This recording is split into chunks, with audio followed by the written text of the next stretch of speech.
Alors, c'était la semaine de Patrice Evra. On a eu la polémique avec Duharig, hein, bien évidemment. Vous l'avez suivi. On en a parlé sur ce plateau. Il y a eu évidemment son match contre Nice.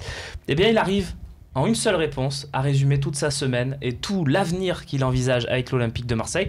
Je vous propose de découvrir Patrice Evra en zone mixte à l'issue de la rencontre. Vous allez voir, il nous fait une belle réponse à la Patrice Evra. Non, non, avant les pompes, non, elles étaient lourdes, mes petits bijoux de famille, comme je les appelle. Non, rien à voir. Non, rien à voir. Moi, vous savez, on va pas faire de polémique. Comme je dis, j'ai pas d'ennemis. J'ai pas d'ennemis. Il y a des gens peut-être qui m'apprécient, d'autres qui m'apprécient un peu moins. Moi, j'ai pas d'ennemis. C'est donnant-donnant, on délire.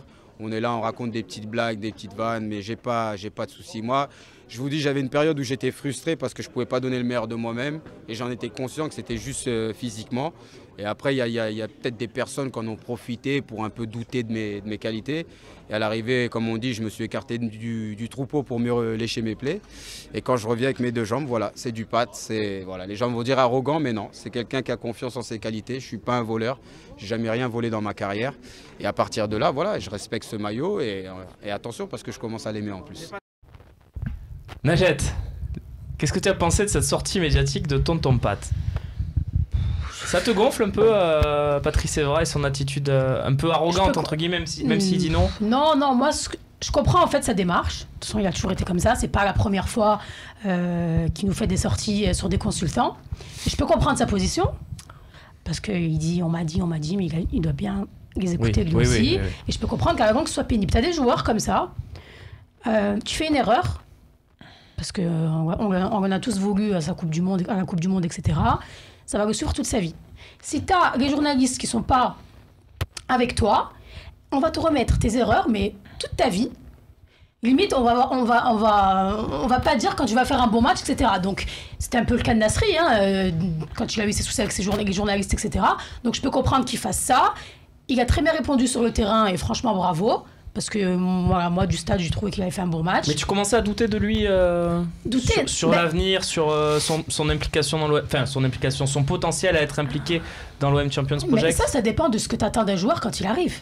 On savait très bien, quand il a signé, on ne s'attendait pas à voir un monstre, on savait ses limites. Enfin, je veux dire, il n'était pas remplaçant à la Juve pour rien. Mais... Par contre, on savait très bien qu'au niveau de la bagarre, mentalement, etc., sur ce genre de sortie, dans le vestiaire et tout, pour moi, là où je l'attendais vraiment, il répond.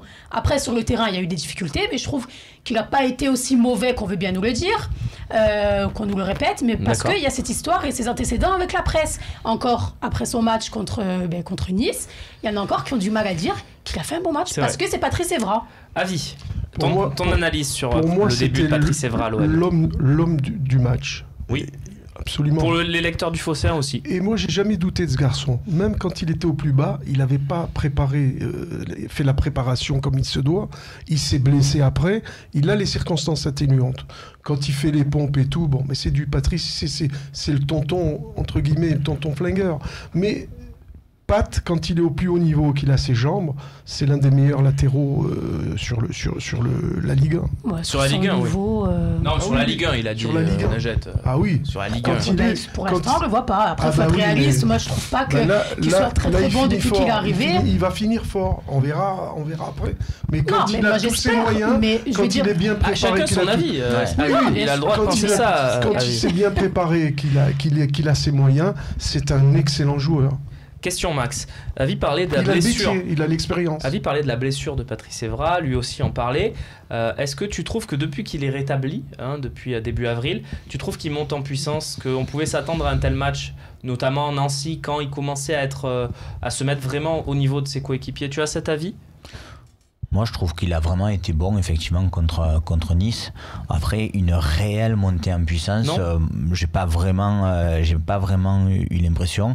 D'ailleurs, lui-même le reconnaît volontiers. Il dit il avait vraiment ses jambes, il a fait un bon match, mais précédemment, c'était pas ça. Moi, ce que j'ai pas trop aimé, parce qu'on a vu cette partie de déclaration, c'est quand il a commencé à dire je me fais le porte-parole éventuellement de tous les joueurs qui se font taper dessus par les voilà. Bon, là je pense qu'il est plutôt dans son délire, mais en même temps c'est ça qui est aussi assez drôle avec lui. Ceci dit, Romain Canuti, il décrit quand même une réalité qui existe quand même dans les vestiaires.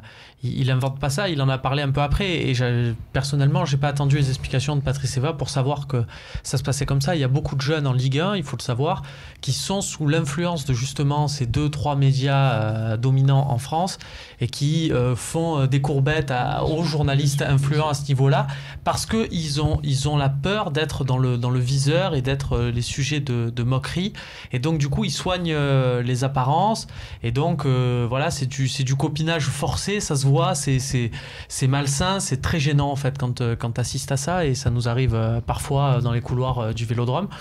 Donc on n'est pas encore au statut où on vient nous faire ça, nous, parce qu'on n'est pas encore hyper influent, mais que ça reste comme ça tout le temps, c'est pas plus mal. Enfin, nous, on n'est pas là. En tout cas, nous, on fait pas ça pour ça. Non. C'est vrai, mais oui. Car voilà. sinon, on pourrait plus leur rentrer dedans dans le talk et faire des vannes à longueur d'émission. Oui, Romain, finis ton propos. Donc là-dessus, ce que dit Evra, c'est vrai. Après, que tu dises qu'ils mettent un peu de zèle. Et que d'un coup, pourquoi il veut se promouvoir d'un coup le patron du syndicat la fois où il a été capitaine justement, ça s'était pas forcément bien passé. Je peux le comprendre, mais après moi, de mon point de vue de supporter marseillais, j'ai tellement eu depuis des années des équipes avec des capitaines qui parlaient pas, des mecs avec que je voyais pas, que je préfère un Patrice Evra qui en fait trop, qui même, vous avez pas vu au début du match contre Nice, parce que je regarde le terrain, Thauvin quand il se prend le coup de Balotelli, tiens Evra il va devant l'arbitre pendant une minute, il est là à lui parler et tout. On va dire, tu vas me dire, on n'a pas recruté un mec pour aller devant l'arbitre, sinon je sais que toi et moi on a été assez bons il y a quelques années dans ce domaine-là, on aurait pu le faire, mais voilà, c'est un certain état d'esprit. Et moi, je veux un capitaine, un mec qui a une grande gueule. Je préfère une trop grande gueule que pas de gueule du tout. Je me souviens la dernière souffle fois dans l'oreillette que ça a bien marché avec Anthony Gauthier hier soir, qui a du coup été très bon par la suite dans son match. Mais effectivement, Romain, je me souviens quand j'étais invité ici qu'il y avait Bernard Bosquier. Il avait dit deux choses. Il manque des taulards. Il manque des patrons dans les tauliers. Des tauliers, pardon. Il n'y a pas de taulards non plus. Des tauliers. Et là, on en a un, donc faut en profiter. Très bien. Petit écran scindé en 4, la spéciale Nico Chabert. Je vais vous demander, tour à tour, de me dire comment vous voyez Patrice Evra dans l'M Champions Project. Est-ce que vous le voyez comme un titulaire indiscutable l'année prochaine? Est-ce que vous allez nous faire un coup comme Sakai où il va être mis en concurrence? Ou est-ce que pour vous, ça doit être une doublure? Il te plaît pas, mon jeu? Non, si, mais c'est juste pour préciser, parce que par rapport à ce que disait Najed sur derrière les réactions, déjà des consultants, Dugarry par exemple avait trouvé absolument nul à Caen. Moi, je l'ai trouvé pas si mal que ça montre la mauvaise foi, mais même dans les excuses de Dugarry, derrière où il dit oui, il a fait un bon match, bon, c'est pas Roberto Carlos non plus. Et c'est ce que dit Najed, c'est-à-dire que derrière, on nous essaie de forcément pour entre guillemets casser du sucre sur son dos, de dire ouais, mais c'est pas Roberto Carlos. On le sait que c'est pas Roberto Carlos. Mais puis Roberto Carlos a pas fait que des bons matchs. Oui, non, mais tu m'as compris. On peut dire Gaël Clichy. Non, mais bon, tu m'as compris. Ashley Cole, je voulais dire Ashley Cole au sommet de sa forme. Évidemment, Patrice Evra, c'est pas ça. Mais c'est pas là. Prends le mercato dernier. Dis-moi quel arrière gauche disponible était meilleur que Patrice Evra. Tout à fait, non mais c'est ça. C'est pour ça, c'est là qu'on doit se juger. Non mais c'est ça, c'est là qu'on doit le juger et c'est là qu'on doit dire si c'est une bonne recrue ou pas. C'est pour ça que par rapport à ta question, et comme ça je démarre le tour. Démarre-nous ce tour. Ben moi je trouve que c'est une bonne recrue, mais que en juin, si tu as une meilleure opportunité à gauche, ne te prive pas. Mais t'as déjà pris une valeur sûre, voilà. Mais tu peux faire mieux. C'est un poste où tu vas chercher, toi, si tu étais... Absolument pas. Enfin, là, on a une défense centrale à constituer. T'as un attaquant. Enfin, là, derrière, voilà. Mais après, si t'as une bonne opportunité, dimanche, voilà, pour être complet, dimanche, t'es pas le meilleur latéral. On a parlé des mecs de Nice, t'es pas le meilleur latéral sur la pelouse. Il va mettre son but. C'est peut-être l'homme du match contre l'Olympia. Et putain, regarde l'autre, l'arrière-gauche, techniquement, sur ses montées, voilà. Avi Assouli, qu'est-ce qu'il fait de Patrice Evra et du poste de latéral gauche? On a parlé du poste de latéral droit tout à l'heure, où prendre un joueur pour concurrencer Sakai pouvait être intéressant, voire mieux pour certains d'entre vous. Qu'est-ce que tu fais, toi, Avi? S'il y a si mieux, t'étais au poste. Moi, je dis que c'est un bon recrutement. Le jour J, quand ils l'ont fait, ça a été, tout le monde a applaudi des deux mains. Je vois pas les gens qui ont dit ah non, c'est pas bien. Tout le monde a dit que c'était bien. Il a eu des difficultés, comme j'ai dit, mais si on a mieux, on a le temps là pour le mercato. Oui, il faudrait en prendre. Mais pour l'instant, de toute façon, il faut doubler. La défense de gauche à droite, faut tout changer. Maxence Volpe, qu'est-ce qu'il fait? Le Evra de ce dernier match contre Nice, évidemment que j'ai envie de le garder. Après, on peut pas lire dans une boule de cristal. On ne sait pas comment physiquement il sera l'année prochaine. Mais j'ai envie de presque te dire que oui.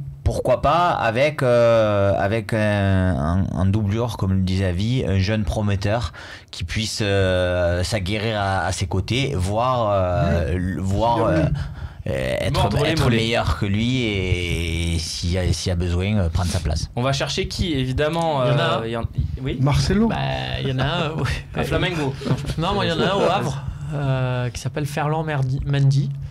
Donc qui est Benjamin avec 4 ans de moins. Non, mais qui a un peu le même profil derrière un jeune gauche, de ce style-là, quoi. Qui monte beaucoup. Et je pense qui que acceptera d'être doublure. Evra pour le coach. Oui, quand je passe du Havre à Marseille et d'avoir surtout Evra derrière qui te file des conseils, c'est peut-être autre chose que Jérémy Morel qui donne des conseils, ce qu'avait eu Mendy. Très bien. Najat, pour conclure cette partie, qu'est-ce que tu fais toi au poste de latéral gauche? Tu nous as donné ton avis sur le poste de latéral droit tout à l'heure. Et à gauche. Moi, si je peux, je mets quelqu'un d'autre. Le problème de ce poste, c'est que c'est très compliqué, contrairement peut-être à d'autres postes, d'aller trouver un latéral gauche confirmé qui pourrait venir à l'OM. Alors, j'ai bien l'idée, moi personnellement, j'aimerais bien Fawzi Goulam, qui joue à Naples. D'ailleurs, Sofiane lui a peut-être parlé, Sofiane Cedrati, notre invité tout à l'heure, qui l'a croisé, donc peut-être qu'il a glissé l'idée. Voilà. Après, par contre, t'as forcément des latéraux qui ont un bon niveau. Le problème de l'OM, c'est que des fois, le bon niveau, ça suffit pas et que tu as intérêt à être fort mentalement. Et ça, c'est pour le coup la valeur sûre d'Evra. Donc, à voir ce qu'on va nous proposer. Mais dans tous les cas, oui. Juste avant Romain, tu répondras sur Goulam. Sondage. Voulez-vous de Patrice Evra titulaire indiscutable la saison prochaine au poste d'arrière gauche? On aura la réponse dans la partie question-réponse. Romain, précision. Juste pour Goulam, je suis d'accord avec Najat, c'est un très bon joueur. Malheureusement, je ne pense pas qu'on le verra de sitôt à l'Olympique de Marseille, puisque son agent, on va dire, n'est pas forcément en odeur de sainteté avec la nouvelle direction. Voilà. Merci pour la précision. Romain. Juste 2 mots. Les arrières latéraux, on n'a pas besoin d'avoir des tops, des monstres comme Marcelo au Real, par exemple. Il n'y en a pas beaucoup, oui. Parce que si vous voyez le championnat de Ligue 1 ou même les autres championnats, les latéraux, c'est pas... Si on a un joueur moyen qui fait son métier, qui se bat, genre Sakai, ça suffit. Mais il faut doubler, voilà, c'est tout.